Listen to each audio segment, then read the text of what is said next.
A very good evening to all the future जजेस। Kautilya law institute में आपका स्वागत है।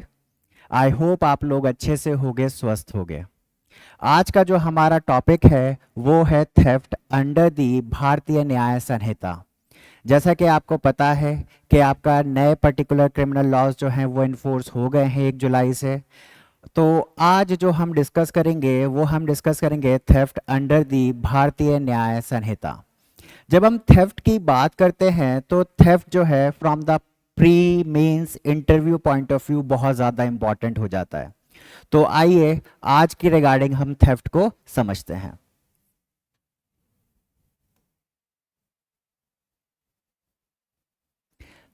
अब ये जो हम बात करते हैं भारतीय न्याय संहिता की, तो भारतीय न्याय संहिता में जो थेफ्ट डिफाइन है वो आपका डिफाइन है सेक्शन 303 में।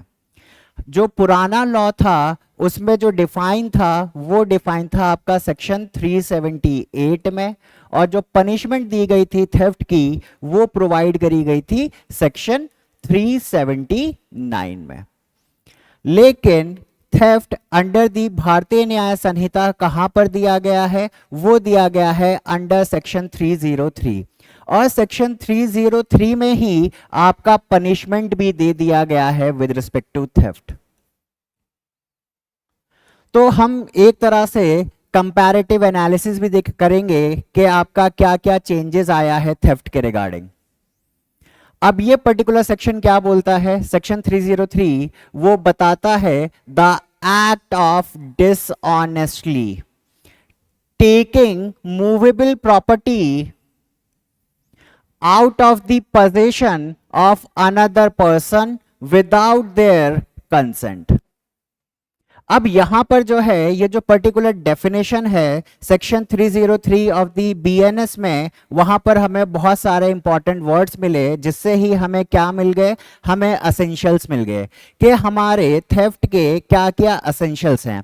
तो सबसे पहली चीज क्या होना चाहिए? डिसऑनेस्ट इंटेंशन होना चाहिए।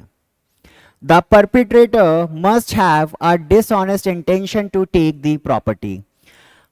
अब ये dishonest intention होता क्या है? तो ये जो पर्टिकुलर वर्ड है dishonestly, ये आपका डिफाइन करा गया है अंडर 2 क्लॉज 7 ऑफ द भारतीय न्याय संहिता।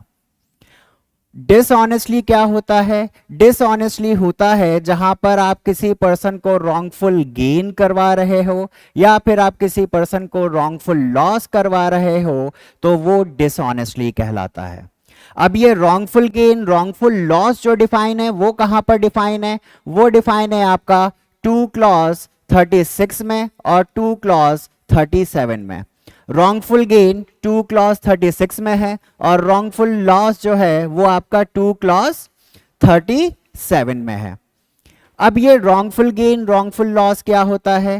रॉन्गफुल गेन होता है कि जो पर्सन उस पर्टिकुलर मूवेबल प्रॉपर्टी के लिए लीगली ऑथराइज्ड नहीं है तब भी जो है उस पर्सन के पास वो पर्टिकुलर प्रॉपर्टी पहुंच जाती है। इट मीन्स जो पर्सन लीगली ऑथराइज नहीं है उसके पास प्रॉपर्टी आ गया, तो फिर वहां पर क्या हुआ? वहां पर रॉन्गफुल गेन हुआ। रॉन्गफुल लॉस आपका कहां पर डिफाइन है? 2 क्लॉज 37 में डिफाइन है। और रॉन्गफुल लॉस क्या होता है कि जो पर्सन लीगली ऑथराइज्ड है आपने उसको डिप्राइव कर दिया, दैट इज रॉन्गफुल लॉस। तो सबसे पहला एसेंशियल हमारा क्या निकल कर आ गया कि क्या होना चाहिए? डिसऑनेस्ट इंटेंशन होना चाहिए। अब इंटेंशन क्या है? इंटेंशन जो है वो आपका मेंस्ट्रिया है कि डिसऑनेस्ट इंटेंशन होना चाहिए, सबसे पहला एसेंशियल। नंबर 2 कि प्रॉपर्टी आपका कैसा होना चाहिए? प्रॉपर्टी आपका मूवेबल प्रॉपर्टी होना चाहिए। अब इसी के रिगार्डिंग जो है जो भारतीय न्याय संहिता है उसमें with respect to old IPC एक चेंज आया है। और वो क्या चेंज आया है? जैसे नए वाले एक्ट में जो मूवेबल प्रॉपर्टी क्या होता है वो आपका डिफाइन है 2 क्लॉज 21 में। और 2 क्लॉज 21 में क्या दिया गया है? 2 क्लॉज 21 में ये दिया गया है कि मूवेबल प्रॉपर्टी क्या होता है? The property of any description, the property of any description, जो कि किसको इंक्लूड नहीं करता है? Does not include land, building और things attach to earth.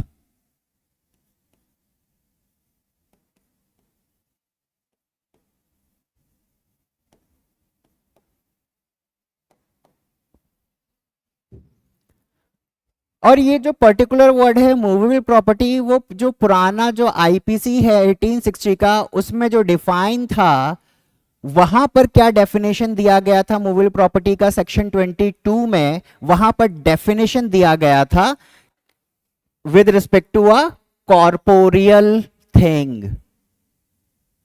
Corporeal thing, corporeal thing का मतलब क्या है कि जिसका फिजिकल एग्जिस्टेंस होता है। यहां पर ये चेंज आ गया कि जब नए वाले पर्टिकुलर एक्ट में मूवेबल प्रॉपर्टी को डिफाइन करा गया, तब वहां पर आपको कॉर्पोरियल थिंग नहीं मिलेगा। मींस फिजिकल एग्जिस्टेंस के अलावा भी वहां पर थेफ्ट में कवर हो जाएगा। एक पर्टिकुलर एग्जाम्पल लेते हैं, उसको आपको बहुत अच्छे से क्लियर हो जाएगा। सपोज अगर किसी पर्सन ने किसी के कंप्यूटर से कुछ डाटा जो है वो कॉपी कर लिया, again I am repeating it, क्या करा है, डाटा जो है वो आपका कॉपी करा है, तो क्या वो पुराने आईपीसी में थेफ्ट होता? तो जब हम देखते हैं पुराने आईपीसी में सेक्शन 22 में मूवेबल क्या बात करता है कि कॉर्पोरियल थिंग की बात करता है। अब आपने जो डाटा कॉपी करा है, क्या उसका कोई फिजिकल एग्जिस्टेंस है? उसका फिजिकल एग्जिस्टेंस नहीं है, इसीलिए वो आपका थेफ्ट में अंडर सेक्शन 379 में पनिशेबल नहीं था पुराने वाले एक्ट में। कहां पर पनिश हुआ करता था वो पनिश हुआ करता था आपका इंफॉर्मेशन टेक्नोलॉजी एक्ट में। लेकिन अब नए वाले एक्ट में क्या कर दिया गया, नए वाले एक्ट में जो है कॉर्पोरियल थिंग वर्ड को हटा दिया गया। इट मींस कि आपका जो है वो फिजिकल एग्जिस्टेंस भी हो सकता है और फिजिकल एग्जिस्टेंस नहीं भी हो सकता है। कि अगर कोई पर्सन किसी का डाटा कॉपी करता है, तब अब पर्सन जो है वो पनिश हो सकता है थेफ्ट के लिए under this particular Samhita, the भारतीय न्याय संहिता। पॉइंट नंबर 3 जो कि वो एक और आपका एसेंशियल एलिमेंट है, वो क्या है, वो है पोजीशन। कि जो भी पर्टिकुलर मूवेबल प्रॉपर्टी थी वो कहां पर थी, वो किसी पर्टिकुलर पर्सन के पोजीशन में थी, और आपने क्या करा, वहां से प्रॉपर्टी को ले लिया। यू टेक्स द प्रॉपर्टी, ये वर्ड बहुत इंपॉर्टेंट है, क्योंकि जैसे ही आप कभी भी कोई भी क्वेश्चन सॉल्व करो और वहां पे टेक्स वर्ड यूज करा गया है, इट मींस वहां पर आपका क्या देखा जाएगा, थेफ्ट देखा जाएगा। जब आप रॉबरी की भी डेफिनेशन देखते हो तो रॉबरी की डेफिनेशन क्या आता है, थेफ्ट व्हेन रॉबरी। तो जहां पर भी टेक्स वर्ड होगा, इट मींस आपको क्या लेकर चलना है, आपको थेफ्ट लेकर चलना है। अब वहां पर क्या होता है, the property must be in someone else position at the time of taking. कि वो प्रॉपर्टी क्या थी, वो प्रॉपर्टी जो है वो किसी और पर्सन के पोजीशन में थी, और वहां से आप क्या करते हो, यू टेक द प्रॉपर्टी। आप डिलीवर नहीं कर रहे हो, what you are doing, you take the property. और जो पोजीशन जो है वो आपका दो तरीके का हो सकता है। एक होता है आपका डायरेक्ट पोजीशन। डायरेक्ट पोजीशन क्या है कि सपोज ये पर्टिकुलर पेन ये मेरे हाथ में है, तो ये आपका डायरेक्ट पोजीशन हो गया। और एक होता है कंस्ट्रक्टिव पोजीशन। कंस्ट्रक्टिव पोजीशन क्या होता है, कंस्ट्रक्टिव पोजीशन होता है जहां पर पर्सन का क्या है, एनिमस है प्लस कॉर्पस है। एनिमस क्या means intention to exclude the others from the possession. अब सपोज मैं यहां पर क्लासरूम में हूं, मेरे घर पे मेरा बहुत सारा मूवेबल प्रॉपर्टी का सामान है, तब वहां पर क्या है, उस पर्टिकुलर प्रॉपर्टी के रिगार्डिंग, उन पर्टिकुलर मूवेबल प्रॉपर्टी के रिगार्डिंग मेरा कंस्ट्रक्टिव पोजीशन है कि अभी भी मेरा इंटेंशन है to exclude others from the possession. और अगर वहां पर मेरे यहां पर क्लासरूम में होते हुए भी मेरे रूम से कोई भी सामान चुरा लेता है, तब वहां पर क्या हो जाएगा, वहां पर थेफ्ट हो जाएगा। तो पोजीशन को आप दो पार्ट में डिवाइड कर सकते हो, जिसको हमने आगे पीपीटी में जो है एक्सप्लेन भी करा है। चौथा, विदाउट द कंसेंट। और वो जो पर्टिकुलर प्रॉपर्टी जो मूव करी गई है, वो कैसे मूव करी गई है, वो पर्टिकुलर प्रॉपर्टी मूव करी गई है without the consent of the person, means मेरी कंसेंट के बिना। अब ये जो कंसेंट जो है वो कैसा हो सकता है, ये कंसेंट आपका एक्सप्रेस भी हो सकता है और इंप्लाइड भी हो सकता है। इसके रिगार्डिंग जो है आपका एक्सप्लेनेशन में भी बताया गया है, वो हम आगे देख लेंगे। और सबसे इंपॉर्टेंट क्या है, that is moving the property. आप क्या करते हो, प्रॉपर्टी को मूव करते हो।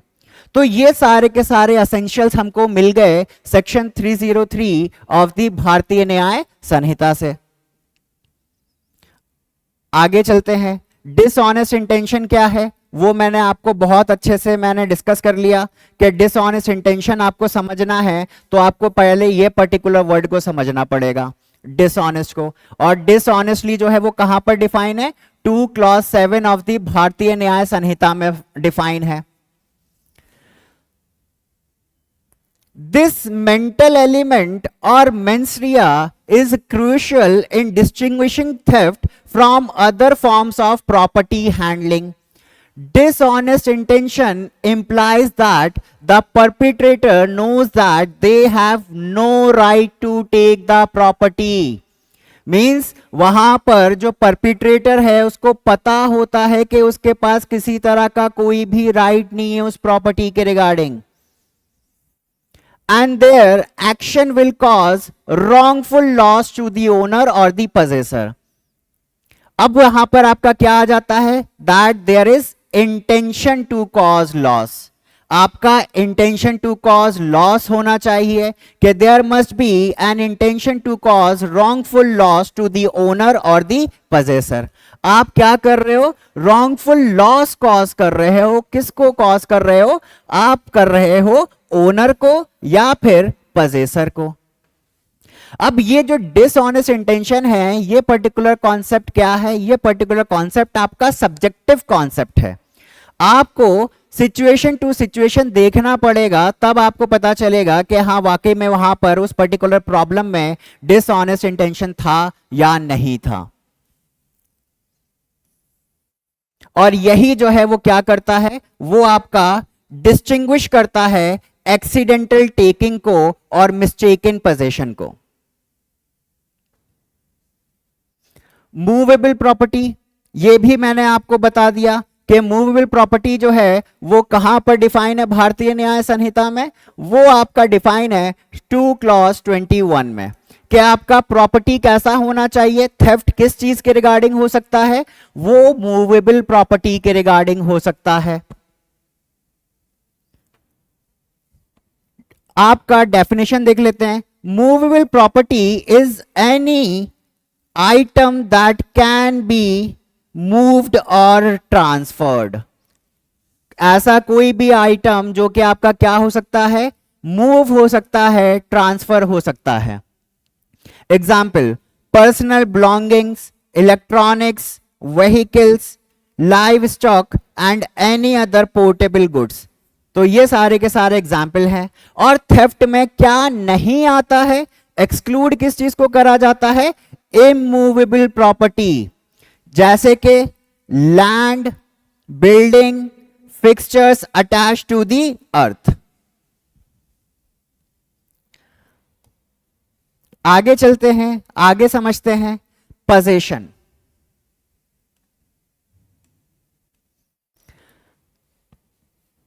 पोजीशन जो है वो थेफ्ट में बहुत इंपॉर्टेंट या वाइटल रोल प्ले करता है। कैसे करता है, for an act to be considered theft the property must be taken out of someone's possession. सबसे इंपॉर्टेंट चीज क्या है कि आपने जो है वो प्रॉपर्टी जो है टेकन आउट करा है, किससे करा है, किसी और की पोजीशन से करा है।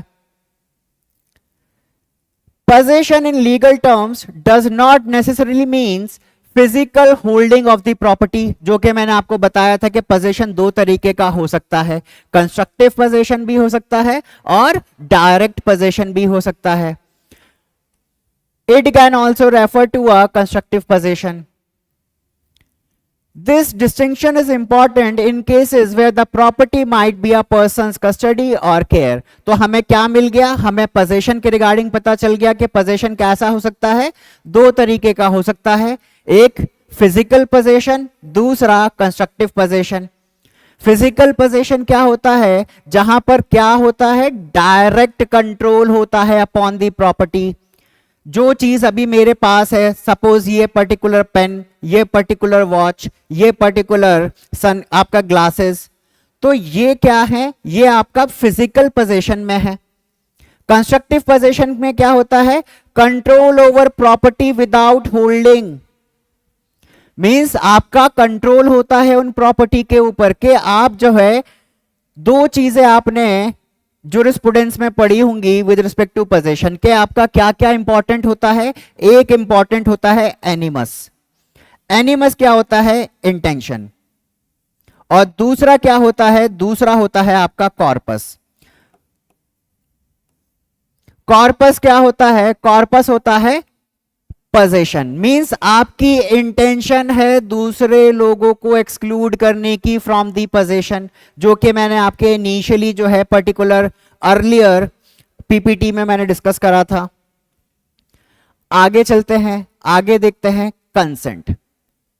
सबसे इंपॉर्टेंट चीज है कि जो पर्टिकुलर प्रॉपर्टी मूव करी गई है वो कैसे मूव करी गई है? विदाउट कंसेंट मूव करी गई है, तभी जो है वो थेफ्ट होगा।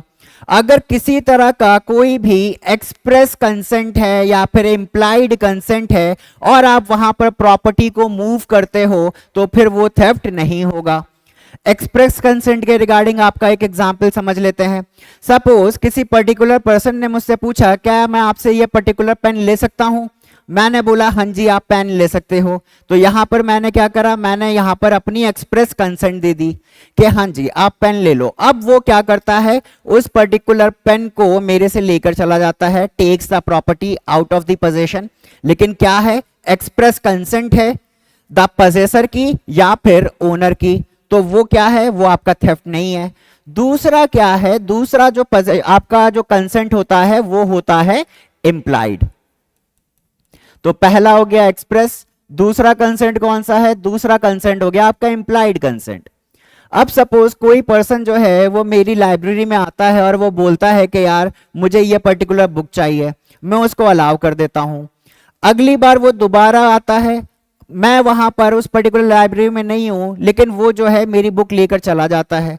मुझे पता है कि वो आता है और लाइब्रेरी में जो है मेरी बुक लेकर चला जाता है, लेकिन वो बाद में वापस लाकर भी रख देता है। तो मुझे उसके कंडक्ट के बारे में पता है, लेकिन मैंने वहां पर क्या कर दिया? वहां पर इंप्लाइड कंसेंट है मेरी कि हाँ ठीक है तुम मेरी लाइब्रेरी में आ सकते हो, तुम बुक्स ले जा सकते हो, लेकिन वहां पर मेरी इंप्लाइड कंसेंट किस चीज के रिगार्डिंग है? सिर्फ और सिर्फ बुक्स के रिगार्डिंग है। अगर मान लो कल को वो मेरे रूम में घुसकर वो मेरा लैपटॉप लेके चला जाता है, तब वहां पर मेरी इंप्लाइड कंसेंट उस लैपटॉप के लिए नहीं थी, तो ये जो है वो क्या हो जाएगा? वो आपका थेफ्ट हो जाएगा। तो क्या चीज सबसे जरूरी है कि आपने प्रॉपर्टी को मूव करा हो। कैसे करा हो? विदाउट एक्सप्रेस कंसेंट या फिर आपका विदाउट इंप्लाइड कंसेंट। अगर आप मूव करते हो एक्सप्रेस या इंप्लाइड कंसेंट से तो फिर वो थेफ्ट नहीं होगा।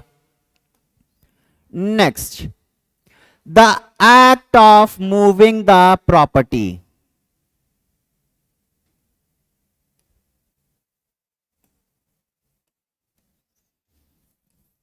The physical act of moving the property is an essential component of theft. This movement, no matter how slight, सबसे इंपॉर्टेंट वर्ड है ये, आप चाहो तो उसको अंडरलाइन कर लो। No matter how slight means आपने थोड़ा सा भी प्रॉपर्टी को मूव कर दिया। बहुत सारे लोग क्या समझते हैं? बहुत सारे लोग ये समझते हैं कि सपोज ये पर्टिकुलर मोबाइल फोन है, किसी पर्सन ने मेरे हाथ से ये पर्टिकुलर मोबाइल फोन छीना और वो छीनकर भाग गया, तभी थेफ्ट होगा। नहीं, अगर कोई पर्सन मेरे हाथ से थोड़ा सा भी पर्टिकुलर प्रॉपर्टी को मूव कर लेता है और मैं उसको दोबारा से पकड़ लेता हूं, तब भी क्या हुआ? तब भी थेफ्ट हो गया। सबसे इंपॉर्टेंट चीज है जिसके रिगार्डिंग लोगों को कॉन्सेप्चुअल क्लैरिटी नहीं होता है। इसलिए मैंने क्या बोला कि अगर आपने स्लाइटली भी मूव कर दिया, सपोज ये मेरे हाथ में पेन है, किसी पर्सन ने पेन छीना और वो पेन लेकर भाग रहा है, मैंने उसका हाथ पकड़ लिया, वो पूरी तरह से मेरी पोजीशन के बाहर लेकर नहीं गया है, लेकिन उसने प्रॉपर्टी तो मूव करी है। स्लाइट मूवमेंट भी क्या होता है, स्लाइट मूवमेंट भी थेफ्ट में ही कवर होता है। लेकिन प्रैक्टिकली क्या होता है, आप पुलिस स्टेशन जाओ, पुलिस स्टेशन जाकर आप ये सिचुएशन बताओगे तो पुलिस ऑफिसर क्या बोलेगा कि प्रॉपर्टी तो आप ही के पास है, थेफ्ट हुआ कहां है। तो इसीलिए मैंने बोला कि प्रैक्टिकल नॉलेज होना बहुत जरूरी है कि वाकई में आपका कब थेफ्ट होता है या नहीं होता है। The law recognises various ways in which property can be moved. और आपके बहुत सारे तरीके हैं कि आप प्रॉपर्टी को जो है वो कैसे मूव कर सकते हो। डायरेक्ट फिजिकल मूवमेंट भी हो सकता है, और आपका causing an animal to move भी हो सकता है, और even removing obstacles that prevent movement. तो ये जो मूवमेंट है, जो आप मूवमेंट कर रहे हो, वो कैसे कैसे हो सकता है। एक तो डायरेक्ट फिजिकल हो गया कि पर्सन जो है वो मोबाइल फोन छीन कर लेकर भाग रहा है आपसे, तो वहां पर वो खुद है, डायरेक्ट हो गया। दूसरा क्या हो गया, रिमूविंग एन ऑब्स्टेकल। अब सपोज कोई गाड़ी जो है वो खड़ी हुई है और उसके टायर के नीचे एक पत्थर लगा हुआ है। अब मैं क्या करता हूं, उस पर्टिकुलर गाड़ी को चुराने के लिए मैं उस पत्थर को मूव कर देता हूं, हटा देता हूं, और वो गाड़ी जो है वो हल्का सा चल जाती है, चलने लगती है।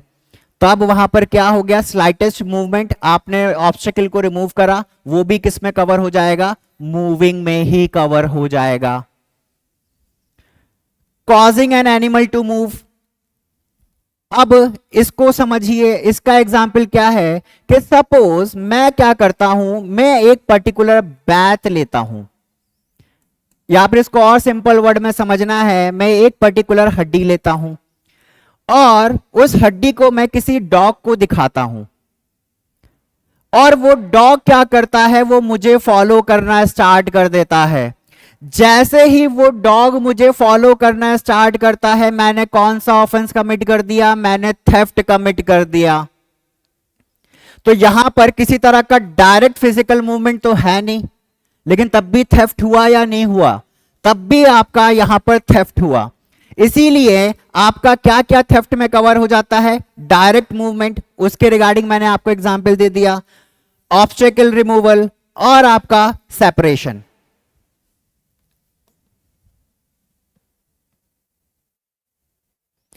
severance from earth।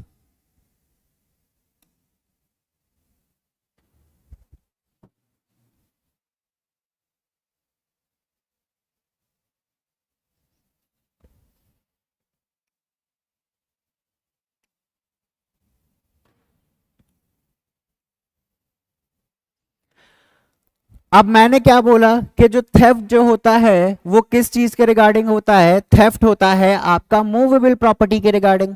और मूवेबल प्रॉपर्टी क्या है, मूवेबल प्रॉपर्टी आपका डिफाइन है सेक्शन 2 क्लॉज 21 ऑफ द भारतीय न्याय संहिता। अब जब हम इसकी बात करते हैं तो वहां पर क्या बोल रहा है, वहां पर बोल रहा है the property of any description, the property of any description. Corporeal existence word को हटा दिया गया है, और किस चीज को इंक्लूड नहीं करता है, वो इंक्लूड नहीं करता है कोई भी मूल प्रॉपर्टी, चाहे वो लैंड हो, बिल्डिंग हो, या जो कि अटैच्ड हो अर्थ से। लेकिन जो इमूवेबल प्रॉपर्टी है, जैसे ही वो मूवेबल बन जाएगी उसके रिगार्डिंग भी थेफ्ट हो जाएगा। इसीलिए सबसे इंपॉर्टेंट है वो चीज आपका समझाया गया है explanation 1 of section 303 of the भारतीय न्याय संहिता। वहां पर क्या बोलता है, वहां पे सीवियरेंस की बात करता है। सपोज आपका ये पर्टिकुलर पेड़ है, ये अर्थ से अटैच्ड है, तो ये मूवेबल प्रॉपर्टी हुई या इमूवेबल प्रॉपर्टी हुई, इमूवेबल प्रॉपर्टी हुई। लेकिन जैसे ही मैं इसको काट दूंगा तो ये क्या बन जाएगी, ये आपकी मूवेबल प्रॉपर्टी बन जाएगी। जैसे ही सीवियरेंस होगा और जैसे ही आपका ये पर्टिकुलर प्रॉपर्टी जो है वो अटैच से, वो अर्थ से रिमूव हो जाएगी, ये आपका मूवेबल बन गया। और मैं अगर थोड़ा सा भी मूवमेंट करूंगा तो फिर वहां पर क्या हो जाएगा, वहां पर आपका थेफ्ट कमिट हो जाएगा। जैसे ही आप ये अगर अटैच्ड है आपका अर्थ से तो फिर वो क्या कहलाता है, वो आपका मूवेबल प्रॉपर्टी कहलाता है। जैसे आप उसको सीवियर्ड कर देते हो अर्थ से तो फिर वो क्या बन जाता है, वो आपका मूवेबल प्रॉपर्टी बन जाता है। इमूवेबल प्रॉपर्टी के रिगार्डिंग थेफ्ट नहीं हो सकता है, लेकिन जैसे ही आपने उसको सीवियर्ड कर दिया थेफ्ट से, तब वहां पर क्या हो गया, उसके रिगार्डिंग थेफ्ट हो सकता है। तो ये पूरा का पूरा एग्जाम्पल था और ये आपका पूरा का पूरा कॉन्सेप्ट था थेफ्ट के रिगार्डिंग।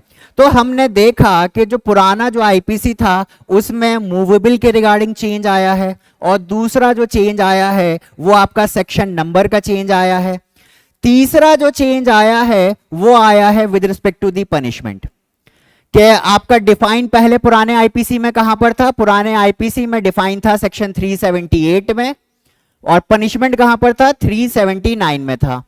लेकिन जो नया एक्ट है भारतीय न्याय संहिता, उसमें डिफाइन कौन से सेक्शन में है, 303 में है। पनिशमेंट भी कहां पर दे दिया गया है, पनिशमेंट भी 303 में दे दिया गया है। और पनिशमेंट के रिगार्डिंग चेंज आया है, this is the next point. Punishment के रिगार्डिंग क्या चेंज आया है कि आपको पनिशमेंट कितनी मिल जाएगी, 3 साल तक, 3 इयर्स फर्स्ट कन्विक्शन। लेकिन अगर आप सेकंड कन्विक्शन होता है तब वहां पर पनिशमेंट बढ़ जाती है, और वो कितना हो जाती है, वो बढ़कर हो जाती है 5 साल। पुराने वाले आईपीसी में सेकंड कन्विक्शन के रिगार्डिंग नहीं दिया गया था, तो ये आपका चेंज होकर आया है। मिनिमम रहेगा आपका 1 ईयर, और वो कैसी पनिशमेंट होगी, रिगरस इंप्रिजनमेंट होगी। और जो दूसरा जो चेंज आया है वो ये आया है कि अगर किसी पर्सन ने लेस देन 5,000 रुपीज के रिगार्डिंग थेफ्ट कमिट करा है, तब वहां पर उसको जो है कौन सी पनिशमेंट मिल सकती है, वहां पर उसको पनिशमेंट मिल सकती है कम्युनिटी सर्विस की। लेकिन कम्युनिटी सर्विस की पनिशमेंट कब मिलेगी, कम्युनिटी सर्विस की पनिशमेंट उसको तभी मिलेगी जब वो पर्टिकुलर प्रॉपर्टी को वापस कर देता है, रिटर्न कर देता है, या फिर उस पर्टिकुलर प्रॉपर्टी का जो वैल्यू है वो वैल्यू रिटर्न कर देता है। अब ये कम्युनिटी सर्विस जो है पहले काइंड ऑफ पनिशमेंट नहीं था आईपीसी में, लेकिन नए वाले आईपीसी में जो है वो क्या कर दिया गया है, वहां पर कम्युनिटी सर्विस को भी as a kind of punishment incorporate कर दिया गया है। तो ये पूरा का पूरा कॉन्सेप्ट था आपका थेफ्ट के रिगार्डिंग। आई होप आप लोगों को थेफ्ट अब अच्छे से समझ में आया होगा, और अब आपसे अगर कोई भी सवाल आता है प्री में या मेंस में तो आपका वो गलत नहीं होगा। आगे हम इसी के रिगार्डिंग आपका और भी वीडियोस लेकर लाते रहेंगे जो कि आपको जुडिशरी में बहुत ज्यादा हेल्प करेगा। और अगर आपको किसी तरह का डाउट या कोई भी क्वेरी है तो आप हमसे कांटेक्ट कर सकते हैं। Thank you.